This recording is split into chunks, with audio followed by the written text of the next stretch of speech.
All right, I think we're live.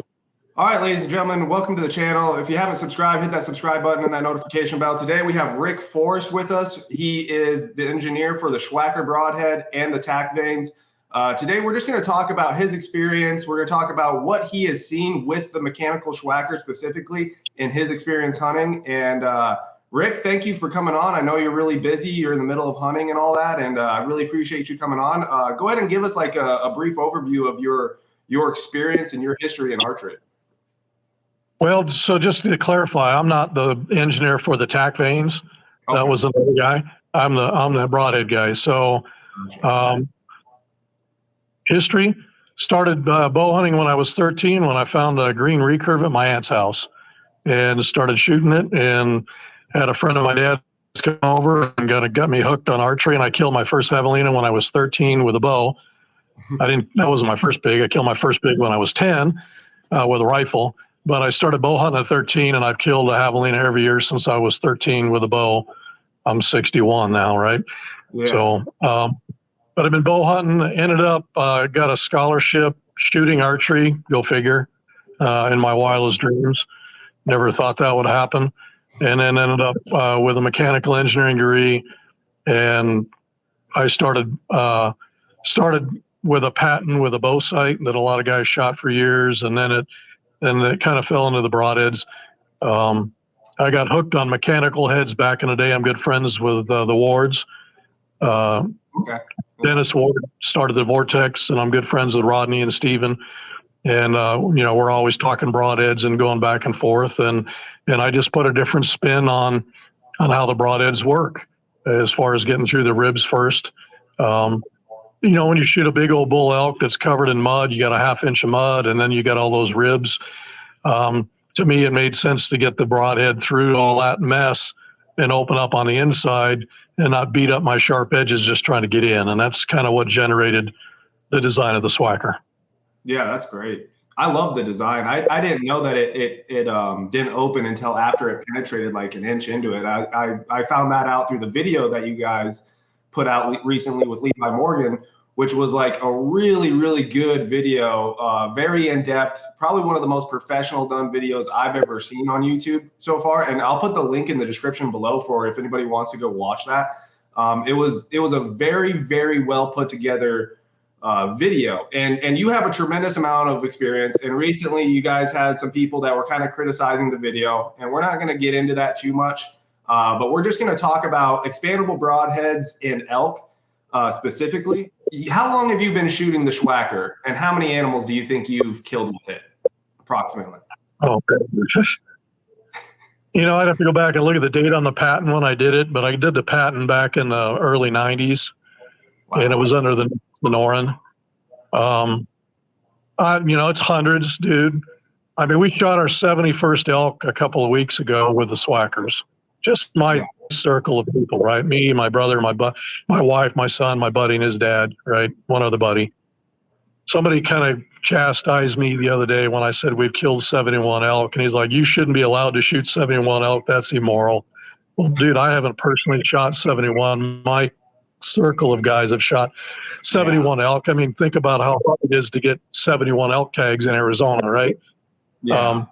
And that's just personally, javelina, deer. I've killed a deer every year since '86 with a bow in Arizona. The multiple deer I've shot in this day, I mean, I haven't counted them, dude. It's in the hundreds. So it's hard to contest that. You know what I mean? Like, it's hard. I see on YouTube a lot people who don't have that experience and that kind of knowledge in the field, and they're criticizing, what's being used here, what's being used there in a video. And it's like, they haven't shot nearly the amount, and I don't think people are thinking like, well, how much has this guy actually hunted? How many animals has he killed? You go to your Facebook page, and there's so many pictures of you, like all these photos I got off of your Facebook page. And then you also have a YouTube page that's called Rick Forrest. If you guys type in Rick Forrest Javelina Blaster, you're going to find his videos. If you just type in Rick Forrest, you have to search for it a little bit. But if you type in Rick Forrest Javelina Blaster, you're going to find Rick's YouTube page. And I believe, I don't think it was this elk, but it was one of the elks that you shot. at like 80 yards. You shot at 80 yards and with the schwacker, and that thing probably didn't even go 100 yards and it died. No, that's the thing, right? I mean, with the 71 elk we've killed, and I'm not trying to blow smoke up anybody's skirt, right? Yeah. And I'll give you an example here in a minute of my son's elk this year. If they've gone over 100 yards, I guarantee you, absolutely hands down, you didn't make a good shot. Yeah. It's just we've done this so many times, right? That I automatically know. And I ran into an old friend on an elk hunt here this last week. Acquaintance. I mean, growing up, he was the guy you looked at, right? Everybody has that one guy when you're growing up. This guy and his brother, those are the guys I looked at. They were killing stuff. They were bow hunters. They were larger than life, and they were diehards, Zwickey Black Diamond, the old Delta broadheads, the single day fixed broadhead. And you couldn't pry those guys off of that with a crowbar 3 feet up their wazoo, right? I mean, that was MO. And I run into Steve here, it was actually 3 days ago on the road. It's like, hey, dude, what are you doing up here? And we started chatting, and he started telling me a story about a guy in his elk camp this year. And they got a huge camp, right? One guy draws a tag, 10 guys are in camp, Yeah. So they got a 15, 20 crew guys in camp every year. It's a huge party. Everybody, they got 3, 4, 5 tags. He's telling me about a guy, they're trying to help this guy look for an elk that he shot. And Steve's comment was, you never listen to the shooter on where you thought he hit the elk, because he doesn't know. He thinks he knows, but he doesn't know, right? And that hit home with me when he said it. And he went on to go, dude, I switched over to your broadhead after I lost my third elk with a Zwickey. And he goes, and I haven't lost one since. Now, are you going to blame the Zwickey? No. Was it a bad hit? Probably. But it brought to home, I've got 2 guys, and I won't name them, 2 guys that I hunted with over the years. And between the 2 of them, they shot 3 elk, and they didn't lose the 3 elk. But they both said, hey, I shot this elk, and I can't find it. The broadhead didn't open, blah, blah, blah. But I shot it perfect. It was right in the crease. Well, one of them, I watched the guy shoot. I was on the other side of the canyon in the 1560s watching it, and he shot it. And I called him on the phone. I go, dude, you hit that bull back. He goes, no, it's right behind the shoulder. I'm like, no, you hit it at the last rib, right? Yeah. No, it's right behind the shoulder. It's right behind the shoulder, right? And I go, what's the bull doing? He goes, well, he's laying there. I said, if he stands up, you better shoot him again. And the bull stands up.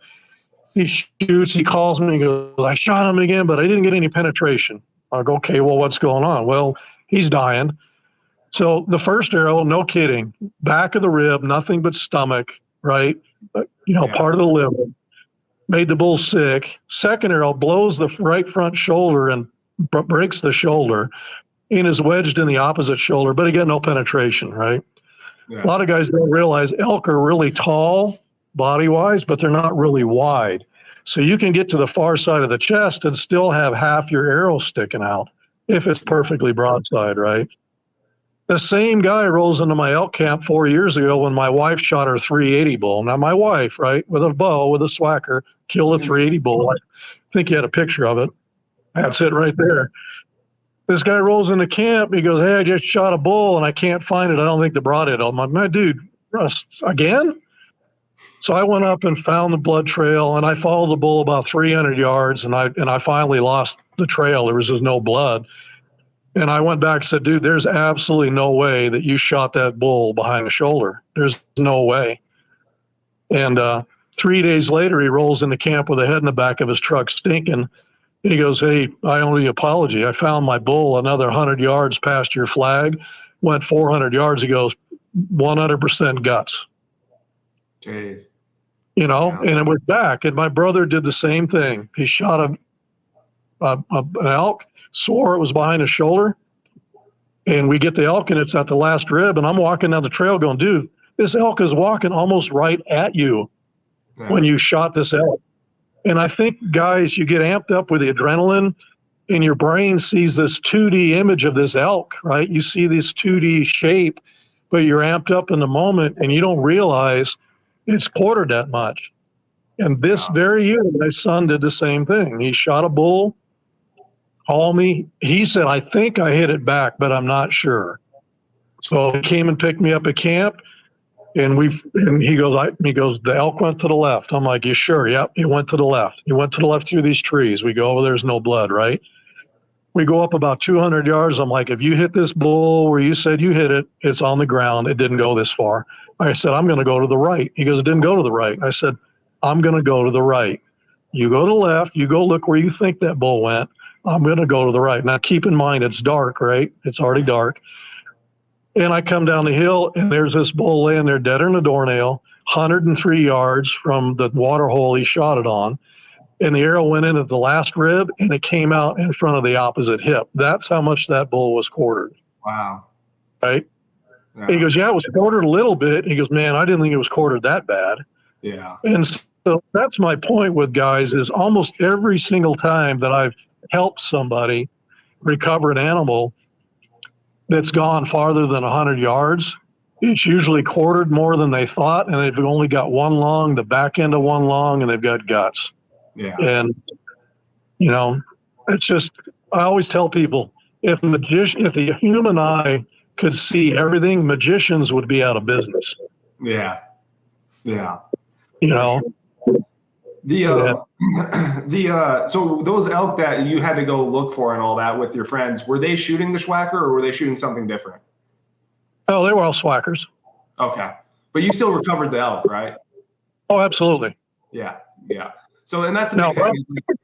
People think it's unethical to shoot a mechanical at an elk. And I've even heard people on there saying it's unethical and you owe it to that animal and all that stuff. But what you're saying is shot placement, you know, being aware of what that animal's position is and then making a well-aimed shot. And I think that's what, like John Dudley preaches a lot recently with some of the other controversy stuff. It's some people just want to have an arrow on there that's going to kill it immediately, no matter where you hit it. And with archery, I just don't think that's the reality. The reality is that you have to make a good aim shot. And it doesn't matter what kind of arrow setup you have. If you make a bad shot's a bad shot. You know what I mean? Well, here's been my experience, right? When a guy goes and shoots an elk with an iron will or a slick trick or, you know, whatever broadhead you want to name, and he doesn't recover the elk, do you hear him bashing the broadhead? 9 times out of 10, they walk away going, I probably didn't hit it right, right? Yeah. But the minute someone puts a mechanical broadhead on there and they don't recover it, right? If you haven't recovered the animal or you haven't recovered the arrow, you know, and the broadhead's mangled or whatever, you know, you don't know what happened, right? You can make assumptions, but you don't know. Now, my buddy James, bless his heart, the last 2 bulls he's killed with me, both of them were back. The first one was, he got an inch of the last lung and guts, and the last one was in front of the hips. And both of the elk we recovered. They went less than 200 yards. The last one went 100 yards. We saw that hit. I'm like, dude, it's time for lunch. Sit down. We're going to eat lunch. We sat down and waited, and an hour later, and the bull's dead. The first bull, it's like, dude, I think you hit this bull back. I said, we'll go follow him. If he's not on the ground in 100 yards, we're going to have lunch. We went 50 yards. He's laying there. I'm like, and I'm the attitude. If he's still got his head up, send another arrow. I'm not risking that thing getting up and walking off. You get a bull that clots up and walks off, they can go a long ways. Yeah. And he ended up bumping him. He didn't get an arrow in there. He spooked him. I'm like, okay, now it's lunchtime. We sat down, had lunch. That bull went about another 100 yards and was laying there dead, right? And both of those, you got to wonder, I mean, shot it with a 2.5-inch head. Would he have had the same result with a smaller head? Yeah, both elk would have been dead. The question now becomes, would it have stopped and laid down in 100 yards, or would it have gone 300 yards, would it have gone 400 yards, right? How far is it going to go? So my experience has been, if you hit an elk in that front shoulder, I mean in the bone, not in the meat. That bull, that 380 bull that you showed, my wife hit it way too far forward, right next to the leg bone where it forms the bulge in the front of the shoulder. So the broadhead went through the meat of the shoulder. She almost hit it too far forward. When guys hit way forward like that and hit the bone, no matter what broadhead you're using, you're going to have an issue, right? Yeah. Especially if you hit in that knuckle, that joint. But 9 times out of 10, what I see happening is guys get amped up in the moment. They shoot center of mass on an elk, and center of mass is almost guts, right? That's that hay bale. Yeah. And talk about a wet, grass target butt hit when you shoot him in the stomach. You're not cutting much, right? You got a stomach wall, the skin. You're not really cutting much for that elk to bleed to death quickly. And those kind of hits can go a long ways. So if I'm going to shoot one with a little 1-inch head right there, or a 2.5 or a 3-inch head, right, and I opt to go with a 2.5-inch head, and I can tell you that saved us on a few animals now that we've hit back. Yeah. Yeah, and I think that's something that's really undervalued is being self-aware of what you're doing and calming your nerves and calming your adrenaline down so that you can, think through the process instead of, well, what's the biggest RPG I can put on my bow so that it's going to kill the elk no matter where I hit it? Like, that's just not a thing. One criticism I got from the video was about the pinhole. We're going to go through on your first elk here. We're going to go through the elk. We're going to talk about, just talk briefly about the amount of blood, the arrow placement, and all that. The one thing is they said you're going to have a pinhole on the one side, on the entrance side of the animal, and you're not going to have a lot of blood. And then it's like, is it going to poke all the way through? That was one of the big criticisms. And so this is a pretty big elk, and I think you shot it this year right here. Tell me how that went. So that bull, I'll get chastised. There's no doubt about it, right? I shot that bull at 69 yards with the new LRP arrow, and the arrow buried up to the veins. Took a rib going in vertical, and it went right through the center of a rib going out vertical. And if anybody's processed their own elk, if they've done any of that kind of stuff, the ribs in the lower part of the chest start getting wide, right? Inch wide plus, maybe an inch and a half. That's right where that arrow went through. Went right through his heart, right through the other rib. As soon as he took off running, he broke the arrow in 3 pieces, and he went 35 yards. And that's a heart shot, right? Yeah. You mentioned an elk on a video. I shot that bull at 78 yards, and I had an exit hole, right? And I'm shooting 70 pounds at 29 inches with a 425 grain arrow. This year, the new LRP, the weight went up because of the stainless steel pin. Yeah. And so I'm like 460, right? Yeah. So I'm not shooting anything out of family with a good portion of the guys that are out there hunting. My business partner, James, is plagued with short arms, right? He's got a 27-inch draw. The guys between him and his dad, they've killed 20-some elk with swackers, right? And with arrows that are under 400 grains, right? Going back to one of your first questions, you're going to get a minimum of an 1.125 1.25 hole with a swacker, period. If the broadhead hits the animal perfectly broadside, the minimum entrance hole you get is 1.125 to 1.25. That's the same as an iron will. Everybody's touting iron will or touting this or touting that. That's the same hole. So I'm not sure where these guys are getting off on it. Is it a rage hole? No. Is it one of these other big broadheads? No, but that's part of the problem guys are having with elk with those type broadheads is they're burning up their energy just to get inside the animal, right? Yeah. So if you hit an animal slightly quartering where the wing blades are horizontal, I've seen entrance holes as big as 2.5, 3 inches, depending on the angle. Yeah. And what they also were saying there, I guess what they're saying is they saw the blades only open when it's inside of the animal. And so they see that the top of the schwacker or the front of it, and it's like a field tip. And so they think it's only going to be the size of a pen going in there for the entrance hole.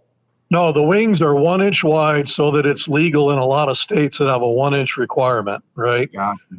And the way the broadhead hits, because as the tip is pushing in the hide, right? I wish I had a visual I could show you, but the broadhead starts pushing the hide in, right? The hide is stretched around the ferrule a little bit as the ferrule's penetrating, and then the wing blades catch the hide. And so that's why usually your minimum hole in the hide is about 1.25 on the hide going in because of the wing blades and the way that it gets pushed in with the hide gets pushed in with the ferrule and then the wing blades catch. So no, it doesn't put a round pinhole. These guys, when they make comments like that, obviously they've never shot anything with it or looked at the broadhead or played with it. No, you have an 1.125 inch, 1.25 minimum entrance hole. Yeah. Same as an iron will, same as an old bear razor, same as a Zwicky Black Diamond. You know, those broadheads kill a lot of game back in the day, if I recall. So if you're not getting a blood trail with a 1-inch cut, the thing about it is 9 times out of 10, if you don't get an exit hole, you've already gone to the far side of the lungs anyways. That animal's as dead as it's going to be. And if you've made a good shot, double lung, it's not going to go more than 100 yards. I guarantee it. For sure. So let's, that's really interesting. That's a really good point. You know, that's great. Let's talk about this elk right here. Your second shot, huh? Right. That's the one that Eric shot. Right. And the way that elk is laying in the shoulder, that arrow, that's the entrance side. Right. And that was right at the last rib or two on that bull. And it came out in front of the opposite hip. Oh, wow. Yeah. So we got tons of penetration there, huh? Yeah. I mean, you got one lung, stomach, liver, intestines, and it came out, I mean, almost hit the knee on the opposite hip. Didn't blow through, right? But the broadhead got an exit hole. And how far did that elk go that you had to recover? I stood there at that bull and could see the blind he was sitting in, and I ranged it. It was 103 yards from the blind. From the blind, right? Elk was, I think he said his shot was 25 or 30 yards, something like that. So less than 100. Yeah, for sure. And then what about this elk? Is this you in the picture or somebody else? No, that's me. That was a bull a few years ago when we were messing around with the ultimate predator decoy. I think I shot that bull at 5 yards. I didn't even use the sight. Nice. And how far did he go? I think he went 35 or 40 yards. Jeez. Okay, so we're back. You went and did another podcast. You're a busy man. I appreciate you jumping back on with us. We'll pick up right here on this elk. Just talk us through the blood trail on this thing and the shot and all that. That particular bull right there took a step right when I shot, and you can see the arrow hole on the left hit him back. And he ran up the hill about 80 yards and laid down.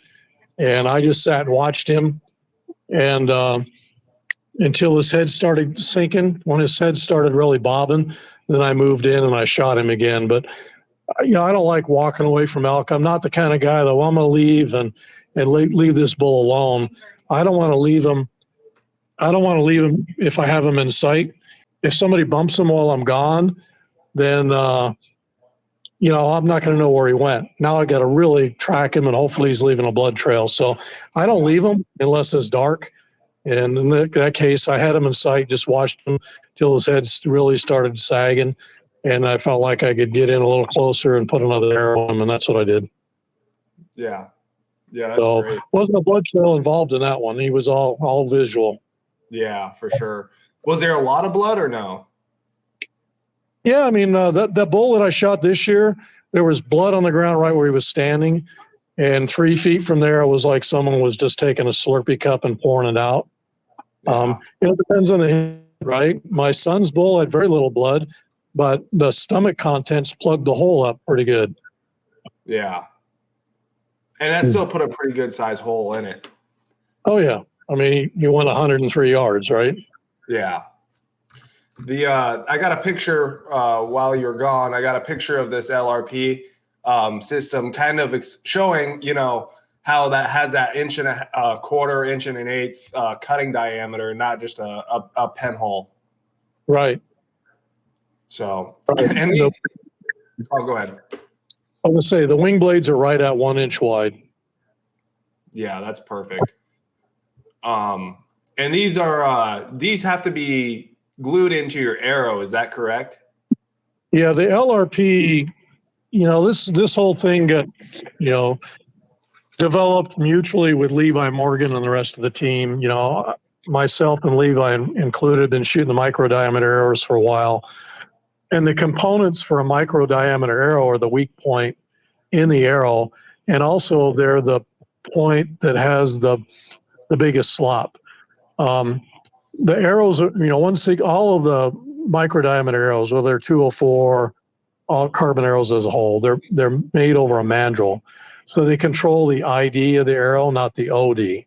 So when you look at these small micro diameter arrows, like the 166s and the 204s, most of the folks were gluing an outsert on the outside of the arrow. And, the arrows vary in diameter based on the manufacturing. And then you got to give the machinist some tolerance. And so by the time you do all that, if the arrow comes in small and the outsert comes in big, then you got a lot of slop and you glue it on and your broadheads aren't spinning true. And it was also the weak point, right? The aluminum outsert was breaking. The arrow shafts that I shot for years, their outsert was just totally garbage. I mean, and I would buy an outsert from another manufacturer.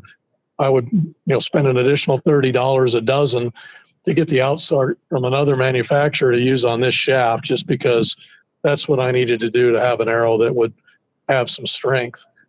So when Levi, hit me up, back when we started this, there was a lot of key concerns. As one, we wanted it to be super accurate. We wanted it to be durable, at least as strong, if not stronger than all the other components out there. And you'll notice we've reversed the gender of the threads. The steel pin that you see in the lower left, that's made out of 17.4. It's, super hard, and it fits the idea of a 166 shaft extremely snugly. Then that pin itself has two bosses that are held within 1/1000th of an inch. So folks that don't know what that is, the average human hair is 3/1000th of an inch in diameter. And we're holding the tolerances on that to 1/3 of the human hair. And we're controlling the threads so that when you glue that steel pin in your arrow, and you want to glue that in with a blade orientation, like I like my blades to be vertical, Levi likes his blades to be horizontal. It's personal preference. The thing about it is when you glue these adapters on arrows, and then you shoot an animal and you trash that broadhead and you grab another broadhead out of the pack and you screw it on, the blades are no longer aligned to the way you glued on that hardware. And it was frustrating for me as well as Levi. So we are controlling those threads so that when you glue that pin in your arrow to the orientation that you want, anytime you buy an LRP broadhead, it will screw on and be aligned within 1 degree of where you glued that insert in, that pin in originally. Okay. So when we got done with this whole setup, it's proving to be stronger than all the standard arrow components that are out there for a 166 diameter arrow. It's much stronger than most of them. It's stronger than the best one out there. I'm not going to name drop. There's one manufacturer that I feel has the best outsert out there. And we're stronger than that. And that was our goal, right? We weren't out there to say, your stuff is inferior. We want to make sure that when we put a product out there, it's the best that it can be. And we felt like we've achieved that goal. Now, I'm just asking for personal reference because I'm going to be purchasing one of these. Now, I don't have the ability to do the glue and insert for the LRP and all that. Is this basically the same thing as the Schwacker, just to where I could thread it into my arrow as is? Yeah, so the base Schwacker design is the same. The LRP is just a different system for attaching the broadhead to an arrow. The broadhead, the blades, and everything functional exactly the same. Okay, that's what I figured. Right. All right, let's get into some of your deer that you've shot here. Obviously, Coues deer, very skittish deer. You're probably having to take, well, it depends on how you're hunting, but are most of your shots pretty far? Yes and no, right? I mean, back in the day, the attitude was if I got within 70 yards, I'm shooting because I can kill it. I have managed to kill 3 Coues deer in their beds at less than 30 yards. And to me, that's the ultimate chess game. If I can sneak into a Coues buck bedded and shoot him in his bed, then checkmate. And I've been fortunate. I've done that with 2 lions. and I've done it with 2 bears.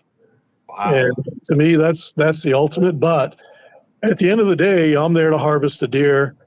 And if a deer is standing within my shooting ability, I mean, I'm not flinging arrows out there just to fling arrows. Yeah. You know, I don't shoot as good as I used to. And with my eye, you know, I lost the vision in my right eye back in 2017. So I'm a one-eyed old man now. And my shooting isn't as good as it used to be. So I've reined in the yardages that I'll shoot and what I'm comfortable shooting. But if I've got a buck that's that caliber and he's standing there at 50 yards, I'm going to kill him. Yeah. And these are some older photos, it looks like. Yeah. Yeah, I had hair back then. What's that? I said I had hair back then. Yeah, it's and these are all done with your bow, huh? You're just an avid bow hunter. You're not too much rifles, huh? The last deer that I'll refrain it. I did shoot a javelina 2 years ago with a muzzleloader, and my old trusty lever action 30-30 that I shot my first deer with just for something new to do, since we seem to have an abundance of javelina tags. Yeah. But other than that, the last big game animal I shot with a firearm was in 1986. It was a Coues deer. I've killed a deer every year since '86 with a bow here in Arizona. That's some experience there, man. And this one was really impressive. I like how it buried all the way up to the fletch on that. Yeah, that was a good buck right there. And that shot was a little bit of a poke. Yeah. That's great. And then is this the same deer? Yeah, that's the same buck. You can actually see the exit hole, like in that shoulder. So first picture was the entrance. That picture there's the exit. Yep, there's the entrance. That's the exit. Yep. Massive hole, man. Just a massive hole. And how far was that shot? That shot was right at 89 yards. Nice. And then what do we got here? Another Coues deer. That's one of my wider Coues bucks. Yeah. Yeah, that's a big one. And you know, all these animals have pretty dang good holes on them. You know, we showed this earlier. A lot of blood spraying out. And yeah. And then right here, look at that. Is that the entrance, or that's probably the exit, huh? I don't remember on that javelina. I've shot so many of them stinky things. Yeah, I'm sure. But again, just massive damage going on, you know? And yeah. Even there again. Yeah, exit hole. And again, that's what I tell people. If you have the energy, I mean, if I shot that pig with let's say, you know, an iron will broadhead, the arrow would have smoked through the pig and stuck 10 feet into the ground, right? Yeah. I convert all of that energy into a bigger cut. So if you have the energy in your bow, whether it's long draw length, my son's blessed. I mean, the kid's 6'4" and he's got arms down to the ground, right? Yeah. You know, he's got an extra 20 feet per second in his bow that I don't have just because of draw length. But if you've got the draw weight or the draw length, and you've got that energy, you know, turn it into a bigger cut, because you don't always make a perfect hit. I'm sorry, that's bow hunting, and you know, you strive to shoot the best shot, and you know, I get people harp on me about taking long shots. Yeah. You know, that's been a taboo thing. I mean, back in the day, it was really taboo. There's more guys out there like Cam Haynes, Levi Morgan, they're doing it. It's becoming a little more, you know, status quo. But in most of the guys, their biggest harp is, well, a lot can happen and that deer can move. You're absolutely right. Yeah. But living in the desert my whole life, right? If I put you in the middle of Chase Stadium and you're sitting in a chair and it's dead quiet, and I get within 3 feet of you and I whisper in your ear, boo, you're probably going to jump 10 feet because you didn't know someone 3 feet behind you, right? Yeah. Now, put me up in the top deck of the stadium with a bullhorn and I yell boo, what are you probably going to do? You're probably going to turn and look up, right? Yeah. Because I'm not right there in your face. And these deer out here, you know, they got every predator after them. You know, they got coyotes and bobcats and lions after them, and they're skittish. And so when you're in their danger zone, as I call it.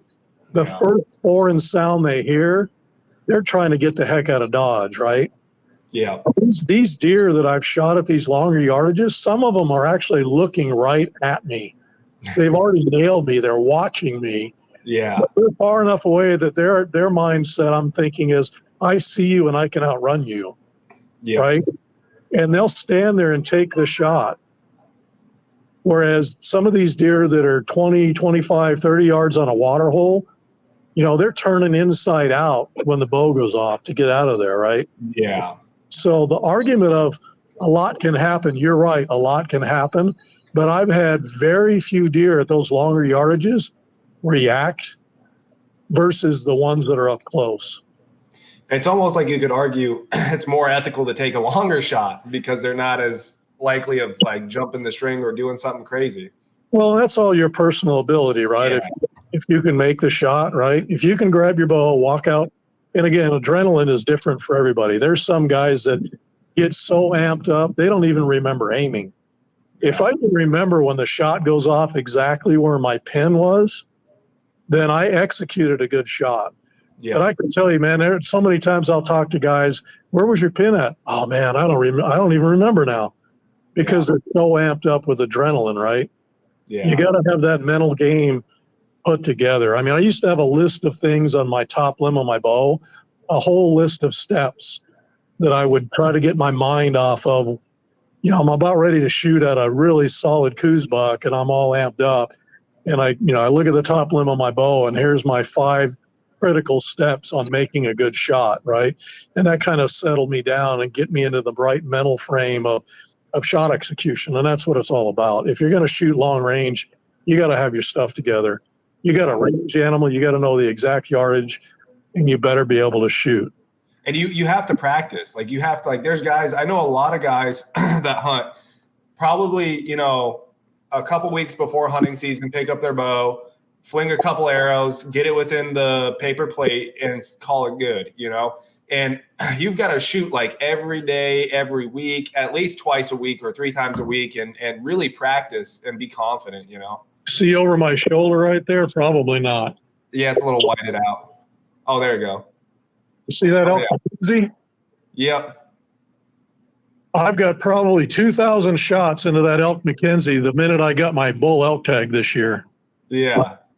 And it's not 20-yard shots. I walk out at 70 yards, and that's where I start. And if I can't put it in the 10 ring at 70 cold, then I absolutely have no business making that shot, right? Yeah.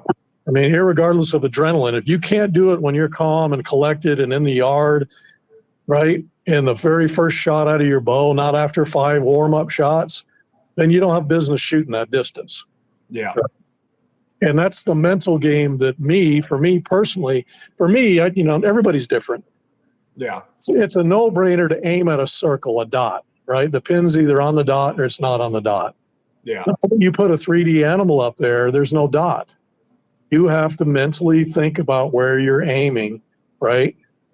And that's a whole different, for me, it's a whole different mental process. And so when it comes time to shoot, I've done that so many times, it becomes natural. Yeah, and I know exactly what you're talking about because I'm so I've only been shooting my bow since 2016. So it's about 7 years or so. Out of the 6 years I shot my bow, I was shooting with target panic and I had no idea what I was doing. You know what I mean? Like I had no idea I had target panic. And then when I started getting out to those longer ranges, I started busting arrows and I'm just like, what is going on? And then I started doing some research and found out that I videotaped myself. That was the big thing. I videotaped myself when I was shooting. And I found when I would have the front of my bow, and as my finger got closer to the trigger, my eyes got closed and then my grip closed. And then by the time I had released the trigger, I was like this. I was like, Torquing the bow. A lot of guys do drive-by shooting, right? They'll try to time the pin as it's going by the target and punch the release. I call it drive-by shooting. Yeah. And, there's all forms of target panic. I mean, I don't know an archer out there that will tell you they haven't had target panic. Yeah. I've had it, right? I shot competitive recurve for years with fingers and a clicker. That's what paid for college. I had a scholarship. And the minute I went back to hunting with a release, I didn't have a clicker, right? And I actually I let my release go. I mean, I shot my release through my bow. I'm lucky I never smashed my hand. I had a 3D tournament. I mean, I launched my release past the target during the 3D tournament, right? Yeah. And everybody's got those demons that they fight, and there's lots of ways to work through them. But if anybody tells you they've never had target panic, I don't believe them. Yeah. It's just like, it's becoming self-aware. I've realized in the last year, I've become extremely self-aware in my shooting, and I can now say for certain when I pull a shot, like, yeah, that was my fault. That was my fault. That one felt clean. You're starting to pick the parts of a piece, and it's just like, it's night and day, and now I'm shooting much more consistently. And then it's like, I'm not changing all these gizmics out on my bow and doing all this stuff. I'm like, it's what I'm doing behind the bow that's causing variations a lot of the time. Right. And for the most part, if you're shooting left-right groups, that's hand pressure. If you're shooting high-low groups, it's anchor point, generally, right, as a rule. For me, when I lost my vision, I shot left-handed for a few years, and I had to relearn how to shoot and pull a bow in the whole 9 yards. Yeah. And I mean, I killed animals. I killed that deer that you showed, that coos deer, the first one. I shot that buck left-handed. And 2 years ago, I managed to call in a monster mule deer. I called him in 3 days in a row. World-class type bucks that you see guys posting pictures of in Mexico. And I just couldn't get my act together in that high-pressure scenario of that deer charging in and trying to do my routine left-handed and my, the whole steps, my 5 steps. I'm trying to do all this stuff left-handed in an event that's occurring in seconds, right? Yeah. And I got pretty frustrated, and I went back to right-handed shooting, and I'm shooting without a peep sight, and I'm mounting my bow sight on the inside of my riser. So I'm using my left eye, no peep sight, and a release and a nose button and a kisser button. And I tried to design that Garmin sight before they ever came out with it. I had that vision years ago, and I couldn't get my fellow engineers to get on board with me. And if anybody followed me, when I lost my vision, my buddy and I designed an electronic sight for me to shoot right-handed. It wasn't the same as a Garmin, but it was a little sight that had a camera and a screen, and we had ways to put pins on there. And it was a video game. I shot a javelina with it, and I hated it. It was just a video game. I wasn't in the moment, right? I wasn't there. I didn't see with my own eyes, the shot go down. I'm looking at a video screen, and it took away from the whole reason that I'm bow hunting. And so when that Garmin sight hit the market, I mean, I jumped all over it. And I don't know if you're familiar with the Garmin sight, but it has a reticle on there for setting up your laser rangefinder. There's a little circle and a dot. Yeah. And I shot for years. I competed. I did all that stuff, and I really thought that I had good archery form until I put that sight on my bow. Yeah. When you draw your bow back and that laser reticle isn't lined up every time because of a variation in your hand pressure or face pressure or a slight variation in your anchor point, it was an eye-opener on how poor or how inconsistent my form was from one shot to the next. Wow. I see a lot of people that have that sight, and I think that's their biggest frustration when they get it. But that sight showed me how inconsistent my form was. So going back to what you mentioned earlier and all the things you're learning about yourself, all of those little things have a huge impact on your accuracy downrange. If you're just shooting at a 10-inch paper plate at 20 yards, you'll never see those things because you're not paying attention. Yeah. But paper plate at 80, and like you said, start missing the target, breaking arrows, you start wondering, what am I doing wrong that causes me to miss that much? Yeah.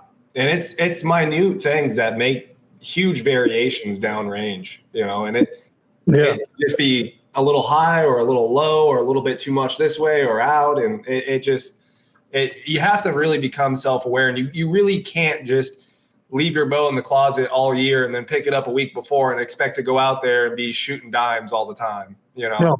No, you And can't. that's more unethical for hunting purposes than, you know, than anything else out there.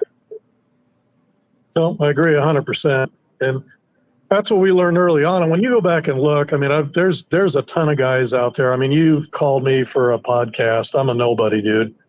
There are so many guys out there that fly under the radar that, I mean, my good neighbor killed 10 100-inch coos deer in a row with his bow, right? No one knows. Nobody knows his name. You know, he's not all over social media. You know, my other neighbor, you know, I call him Sensei, right? The guy is just incredible bow hunter. And when you look at the guys, what's the average success rate for archery these days? I mean, I haven't looked in a while. 8 to 10%, right? When you look at these guys, they kill deer every year. Every year they kill deer, right? And is it because they're the best stalkers in the world? No. They can shoot, right? Yeah. So, you know, whether it's stalking, whether it's sitting in a tree stand, whether it's sitting on water, sitting a trail, those are all tools, right, that you have in your toolbox to kill a deer or an elk or a bear or whatever it may be. Those are all tools that you use. But at the end of the day, you're going to get one or two good opportunities on a quality animal. That's it. You have to capitalize on that. And if you're not shooting, guess what? You're going to go home and your tag's going to get put in the pot and you're going to drink, you know, you're going to eat tag soup. So when I look at all these guys that kill deer every year, it's because they can shoot. Yeah. And I love having you on the podcast because, like, I do know you from before. You guys did that video with Levi Morgan, and like I knew that you killed animals consistently and that you were very experienced. And then when I saw the video about the criticism on the broadhead and all that, I was like, I know he shoots that broadhead a lot. I know it's expandable. And I saw the elk you killed this year. And so I'm like, I know this guy is shooting expandable broadheads at elk like that. And like we've discussed already, like you're extremely successful. I mean, even this bear right here has just tons of blood on it. And you shot that with the Schwacker mechanical, right? Yeah, that bear went 30 yards and then just tumbled down the mountain like a snowball rolling down the hill. Jeez. And then the same thing with this pig. You shot this pig with a Schwacker. Yep, that warthog, dude, was the toughest by far pound-to-pound animal I've ever shot with a bow. Jeez. That thing took a licking, two swackers through the lungs, and he was still trying to run around. Jeez. Yeah, so it's there's a lot of controversy in the archery community lately, and like a lot of people are testing arrows on pigs. I won't name drop anybody or anything like that, and saying you have to have a certain setup in order to ethically kill these animals, and it's an absolute. And a lot of the time when you get into it, it's like a lot of these people are, will criticize somebody else for pushing their products because they're associated with that product. But then meanwhile, at the end, they're still associated and have ties to other products as well. They're doing the same exact thing. And it just comes down to who's killing the most, who's got the most kills under their belt, who's got the most experience out there, who's testing this the most on a variety of animals, and what is the results, rather than just what your opinion is, because you can have an opinion saying, oh, that broadhead, that mechanical broadhead's only going to put a pinhole in one side and it's going to fill up blood in the cavity and it's not going to go out of the animal. Well, you don't know what you're talking about. That's incorrect. A lot of these animals, there's blood everywhere. It's going all the way through. And it's killing these animals well within 200 yards or less. It's, I could tell people, right? I mean, I don't have a video crew following me around anymore. I mean, I'm not on YouTube publishing all this stuff. I post my pictures because I share it with a few friends, right? I'm not sponsored by anybody anymore. I've been down that road. I did all that stuff, right? At the end of the day, I can honestly tell you the sponsors we had were the equipment that we wanted to use. It wasn't like throw out 1 million requests and whoever would bite on that. That's what we shot. No, I'm very meticulous about the equipment I use for the style of hunting that I do in Arizona, right? Yeah. Spot and stalk, crawling through the cactus and the weeds, shooting in these canyons in the wind, all this stuff. So everything that I shoot is for that. And at the end of the day, dude, getting an elk tag in Arizona, that's like winning the lottery. Yeah, it is. Same with my once-in-a-lifetime buffalo. You know, I went up on the North Rim with my once-in-a-lifetime buffalo tag. I could have used a gun. I could have done all this stuff. I could have shot fixed blade. I put everything on the line to use my once-in-a-lifetime tag with a swacker because I knew it would kill a buffalo. And guess what? I killed a buffalo, right? That's great. Unshot. And the same with these elk. My wife has killed 3. She's had 3 archery bull tags. She's killed 3 bulls, 2 340s and a 380 with swacker. And it's not like, how many 380s do you see come along every day? If I felt like there was a risk in shooting that elk with a swacker, I wouldn't be hunting with it when we get these tags. That's me personally, right? So what I tell people is if you have doubts, right, you can do all these videos. I can shoot steel drums. I can shoot plywood. I can shoot ballistic gelatin. I can shoot this or shoot that. It's still not a living animal, right? Yeah.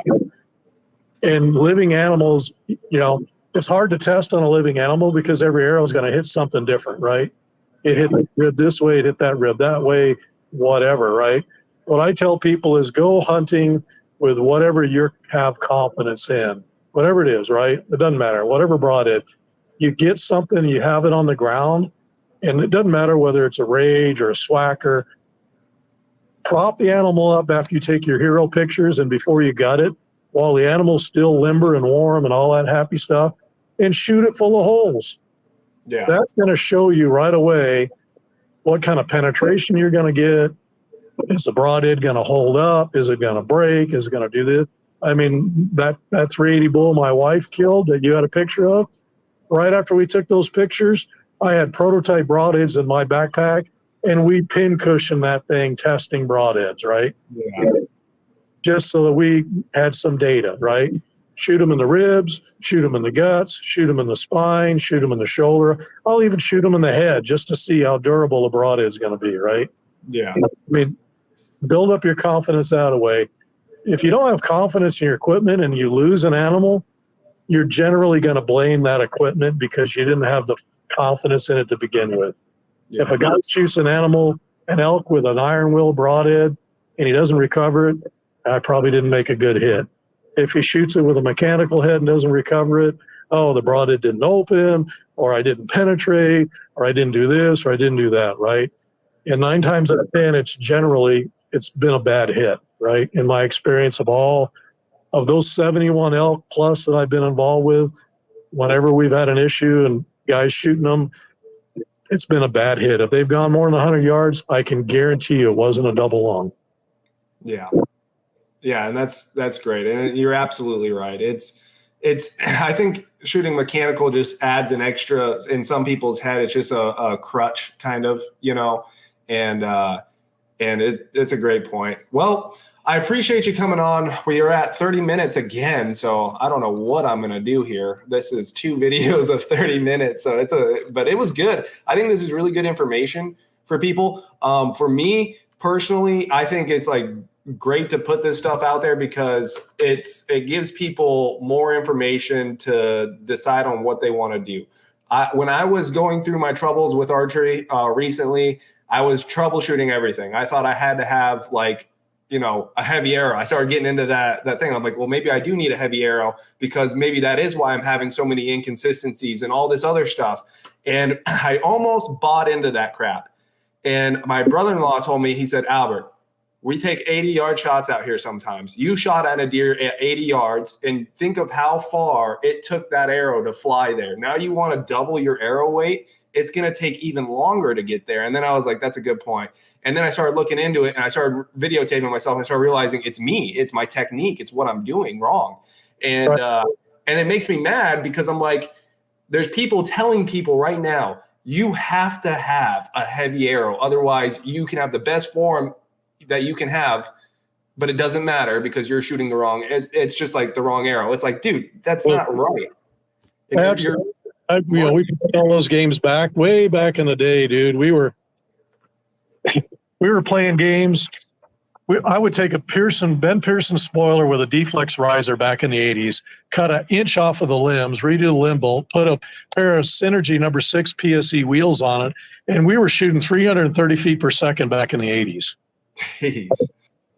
It was unheard of, right? Shooting 370 grain arrows and blowing through deer at long yardages, right? Yeah. We were shooting IBO stuff, and then the ASA came along, and they had a speed limit, right? And so rather than back off the draw weight of my bow, because your muscles get atrophied. I mean, I shot a 110-pound bow back in the day, trying to get the arrow speeds. The bow technology got better and better and better, and the arrows go faster and faster and faster, right? Yeah. And what I do is I swap that speed with additional arrow weight, right? Yeah. I can add that I don't lose the speed. Let's say I go buy a new PSE and that thing shoots 320. Well, now I can bump up my arrow weight to say 450, and I'm still shooting 300, right? That still gives me the pins that I want in my bow sight for the yardages I'm shooting, but now I've got the extra energy. And now with that extra energy, I can put a bigger broadhead on. No joking aside, dude, if I was back east in Illinois and I was shooting whitetail at 20 and 30 yards, I would shoot a 600 grain arrow with a 6-inch swacker. Yeah. And I wouldn't track them anywhere, right? Yeah. It's all depends on your application. So you're absolutely right. You don't have to have a 500 grain arrow to kill these animals. A 420 grain arrow is perfectly fine for shooting elk out to, I mean, that bull you mentioned, 78 yards, that's a 425 grain arrow. Yeah. And again, you guys can go back and to YouTube and you can type in Rick Forrest, Javelina. You'll find his channel. You'll find that elk hunting playlist. And I'll put a link to it in the description as well. And you can see it. He makes that shot at 80 yards, and that elk doesn't go far. So, but well, I appreciate you coming on. We'll wrap it up here, and I really appreciate it. It was a lot of good information, and thank you so much. All right, take care, man.